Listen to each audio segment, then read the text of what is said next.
कौशिकाद संस्कृति विशेष मनस्काय श्री वीर स्वामिने नमः।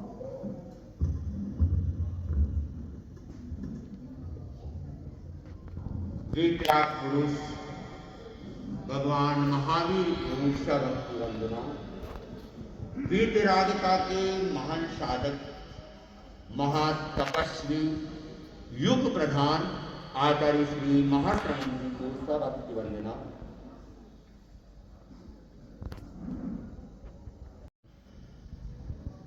पुखराज जी चौरड़िया मूल निवासी ईडवा के और प्रवासी देगान एक वर्ष पूर्व उनका देहावसान हो गया और उनकी प्रथम पुण्यतिथि 2 दिवसीय शक्ति संध्या के रूप में मनाई जा रही है। और उसी कटोटिया जिसका शायद मम्मी का ननिहाल चौरड़िया परिवार में है, हैदराबाद से अपनी श्रद्धांजलि अर्पित करने के लिए यहाँ आई है। कहा गया है कि जन्मने वाला हर व्यक्ति निश्चित ही मृत्यु को प्राप्त होता है और इसका अपवाद कोई नहीं है। कहते हैं अनंत बलि तीर्थंकर भगवान भी इसके अपवाद नहीं है। देवों के अधिपति इंद्र भी इसके अपवाद नहीं है। 6 खंड के स्वामी चक्रवर्ती भी इसके अपवाद नहीं है। सृष्टि का यह नियम सबके लिए बराबर है और सृष्टि के नियम में कोई पक्षपात भी नहीं होता है।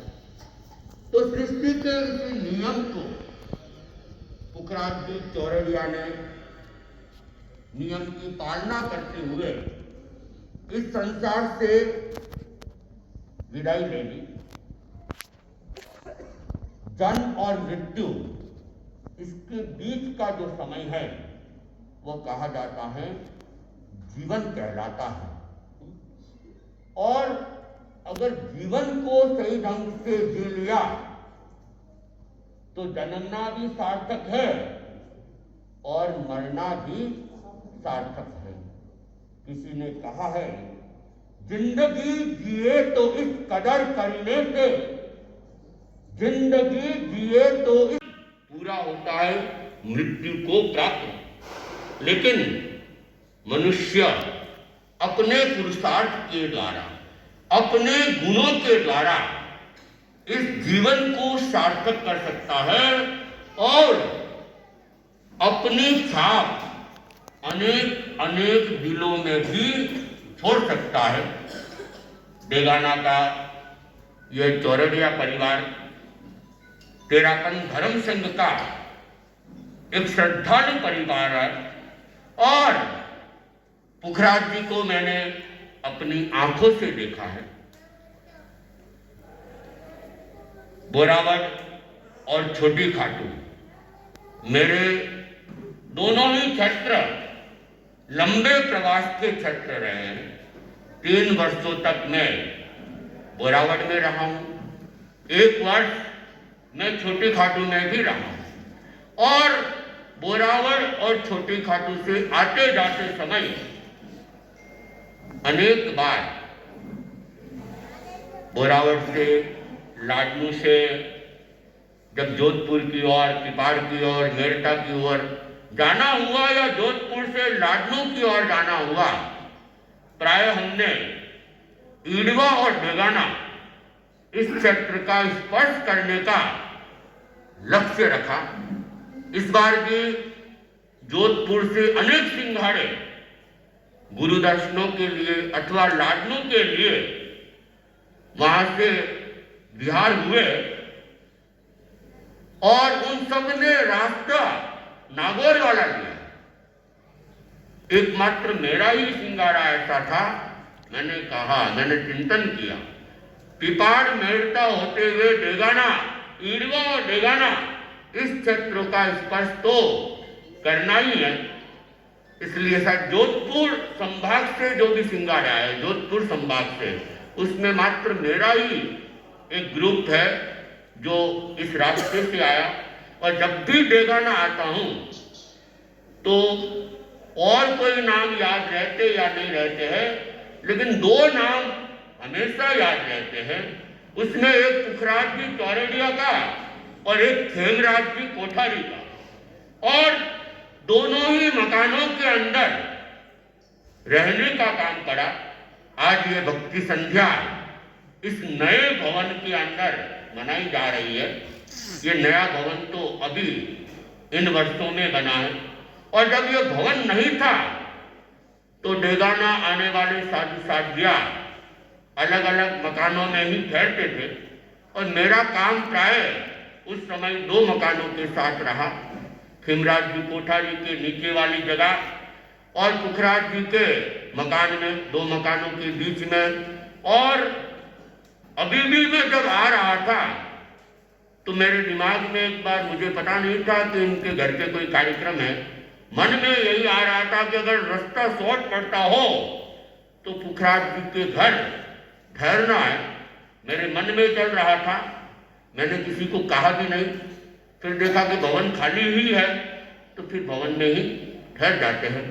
और पुखराज जी का संबंध आसपास के क्षेत्रों के साथ भी बड़ा परिवार है।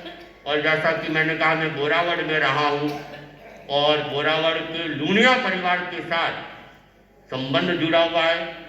आज सुभाष जी, प्रकाश जी, अशोक जी भी आए हुए हैं। और ये परिवार भी धर्म संघ का एक श्रद्धालु परिवार, भक्ति रखने वाला परिवार। और आज भी मैंने सुना कि आचार्य प्रवर ने बिहार के दौरान सुभाष जी से बातचीत की और उनके पिताजी जिन्होंने संथारा किया था, उसकी सारी डिटेल, उसकी सारी जानकारी उन्होंने उनसे ली। तो देखो, गुरुदेव के दिमाग में भी कितना कितना रहता है, कहाँ कहाँ क्या घटित हुआ। और गुरुदेव की कृपा भी समय समय पे बरसती रहती है। तो लूनिया परिवार और लूनिया परिवार के कई बच्चे तो मेरे पास में भी, जब मैं बोरावड़ में चातुर्मास कर रहा था तब ज्ञानशाला के अंदर, बहुत छोटे छोटे थे, अब तो काफी बड़े बड़े हो गए, ज्ञानशाला के अंदर पढ़ने के लिए भी आते थे। और उस समय भवन के पास में ही घर था। और बाद में मुझे पता चला मुथा परिवार, मुथा परिवार की बेटी महक, वह भी इसी चौरडिया परिवार के अंदर आई हुई है। तो बोरावड़ के साथ भी संबंध है। और इन सब बच्चों को तो मैंने अपनी आंखों के सामने पढ़ते हुए, खेलते हुए देखा है। तो पुखराज जी चौरडिया, जिनके मन में धर्म के प्रति एक श्रद्धा की भावना थी, और पूरा चौरडिया परिवार आज भी मैं देख रहा हूँ रास्ते की सेवा में भी तत्पर थे। और कल मुझे आगे बढ़ना है, मैंने रिखत जी को पूछा, भाई रास्ते की कि महाराज तैयार है? और मैंने कहा, एक छोटे सारे रास्ते, आपको जितना शॉर्ट रास्ते से ले जा सकते हैं उस रास्ते से ले जाएंगे। सुबह विमल जी कोठारी जी आ गए थे, एक और भाई भी रास्ते की सेवा के अंदर रिखत जी के साथ में, विमल जी सुराना भी आ गए थे। तो ये भी क्षेत्र की जागरूकता होती है। और तेरापन धर्म संघ की ये विशेषता है कि साधु साध्वी आते हैं या जाते हैं, लाने और पहुंचाने में श्रावक अपनी पूरी जिम्मेदारी निभाते हैं। और ये जो श्रावकों के गुण हैं, इस गुणों की चर्चा आजकल दूसरे संप्रदायों में भी बढ़ चढ़ के हो रही है कि तेरापंथ के श्रावक समाज अपने साधु साथियों को अकेला नहीं छोड़ते हैं और रास्ते के सेवा की पूरी जिम्मेदारी भी निभाते हैं। तो ये गुण भी हमारे में बढ़ते रहे। विशेष करके आज इनकी पहली पुण्यतिथि, प्रथम पुण्यतिथि मनाई जा रही है। उसके परिवार वालों को मैं प्रेरित करूंगा कि वे भी संकल्प करें कि जब भी साधु साध्वी आए हम उनकी दर्शन, सेवा या जो भी अपेक्षा है उसमें खरा उतरने की कोशिश करें और धर्म संघ की सेवा में अपना योगदान देते रहे और धर्म संघ की प्रभावना में कोई कमी नहीं आए, इस दृष्टि से भी जागरूक रहे और धर्म संघ के हित में जो कुछ भी करना है संघ हित में करना है। तेरापन धर्म संघ आज जो अखंड रूप से सुरक्षित है और बढ़ता ही जा रहा है। आचार्य भिक्षु के समय मात्र जहां 13 संत थे, लेकिन आज संतों की संख्या भी बढ़ी है, सतियों की संख्या भी बढ़ी है और श्रावकों की संख्या भी बढ़ी है और 250 वर्ष के इतिहास में भी ये 2 टुकड़ों में नहीं बनता। कोशिशें बहुत हुई लेकिन नहीं बनता, तो उसका एकमात्र कोई कारण है, तो उसके मुख्य कारण है श्रावक श्राविका समाज। साधु साध्वियां नहीं है, श्रावक श्राविका समाज। निकलने वाले साधु साध्वी को वे महत्व ही नहीं देते हैं, प्रश्रय नहीं देते हैं, इसलिए वे पनप नहीं पाते हैं, चाहे कितना ही बड़ा विद्वान रहा हो। लेकिन संघ से अलग हो गया, उससे फिर कोई नाता नहीं। तो ये श्रावकों का जो गुण है वह डेगाना समाज के अंदर भी बढ़ता रहे और संघ की अखंडता के अंदर हम और अपना योगदान देते रहे। पुखराज जी चौरडिया की इस स्मृति रूप भक्ति संध्या के अंदर मैं यही कहूँगा कि उनके जो गुण थे वह गुण उनकी आने वाली पीढ़ी के अंदर संप्रेषित होते रहे। जैसा कि मैंने कल भी कहा था, ये प्रवीण है और वो सुशील है, इनको मैं बचपन से जानता हूँ। बाकी भी भाई है दर्शन से, लेकिन नाम कई बार विस्मृति में हो जाते हैं, लेकिन इनको तो बचपन से देखता आया था। और ये पिंकी लूनिया की बेटी आजकल तो चौरडिया हो गई है, इसको भी बचपन से देखता आया हूँ और मैं इसकी शादी के बाद भी इनके घर पे मेरा रहने का काम पड़ा हुआ है। तो ये भी इनके बड़े भाई जो है जोधपुर रहते हैं, जोधपुर और बाहर भी रहते हैं, तो वे सब अपने पिताजी की स्मृति के अंदर ये संकल्प ले कि हमें भी कम से कम एक माला और वर्ष में एक बार गुरु दर्शन हो जाए, ऐसा भी संकल्प ले। सामायिक का प्रयत्न करें, जितना हो सके संभव तो सामायिक की दिशा में भी। और बाकी के जो बच्चे हैं, जो पुखराज जी की तीसरी पीढ़ी है, उनमें भी उनके संस्कारों को संप्रेषित करने का प्रयत्न करें, तब तो उनकी भक्ति संध्या मनाना भी सार्थक हो सकते हैं। मैंने आज समय तो कुछ ज़्यादा लिया है, एक मुक्तक के साथ मैं अपनी बात को परिसंपन्न करूंगा। कर सुवासित जो गया उस फूल का खिलना सफल है। कर सुवासित जो गया उस फूल का खिलना सफल है। कर प्रकाशित जो गया उस दीप का जलना सफल है। कर प्रकाशित जो गया उस दीप का जलना सफल है। अमित है इतिहास उसका याद करते जन सभी। अमित है इतिहास उनका याद करते जन सभी। सद्गुण में जी गया उस जन्म का मिलना सफल है। सद्गुण में जी गया उस जन्म का मिलना सफल है। तो हम सभी को ये दुर्लभ मनुष्य जन्म मिला है, हम इस मनुष्य जन्म को सार्थक करें और अपने जीवन में सद्गुणों को बढ़ाए और सद्गुणों को फैलाने का प्रयत्न करें।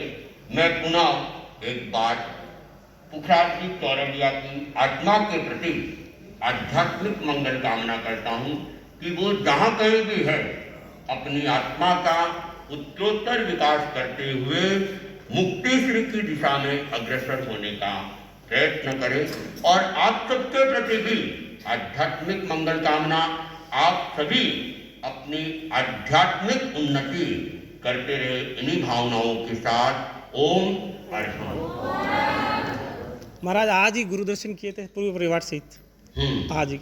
हाँ, ये भी अच्छी बात है कि आज प्रथम पुण्य तिथि के अवसर पर पूरा परिवार, चौरड़िया परिवार और सुराना परिवार लगभग एक बस इनके गुरु दर्शन के लिए गई। ये अच्छी बात है और वर्ष में एक बार दर्शन भी होते रहे, चाहे पुण्यतिथि पर हो चाहे अन्य अवसर पे हो, और चाहे एक साथ हो चाहे अलग हो, लेकिन कोशिश करें कि हम गुरु दर्शन वर्ष में एक बार जरूर करें, क्योंकि तेरापन धर्म संघ में गुरु का ही अपना विशेष महत्व है। और यहाँ तो कहते हैं हम सब जो है उड़ती हुई पतंगे, हमारे हाथ में कुछ नहीं है, डोर तो गुरु के हाथ में। और गुरु के लिए कहा गया है कि गुरु तेरापन धर्म संघ या जैन धर्म संघ कहते हैं कि तीर्थंकरों के प्रतिनिधि होते हैं आचार्य। तो तीर्थंकर तो हमारे बीच में नहीं है, लेकिन तीर्थंकरों के प्रतिनिधि 36 गुणों के धारक। और हम आचार्य महाश्रवण जी को तो देखते हैं कि वीतरागता के साथ, वीतरागता के, मैं तो कई बार जब उनको खड़े खड़े देखता हूँ मेरे मन में कई बार आता है महावीर को हमने नहीं देखा, लेकिन महाश्रवण महावीर से कम भी नहीं है। और हम महाश्रवण में ही महावीर को देखने का प्रयत्न करें।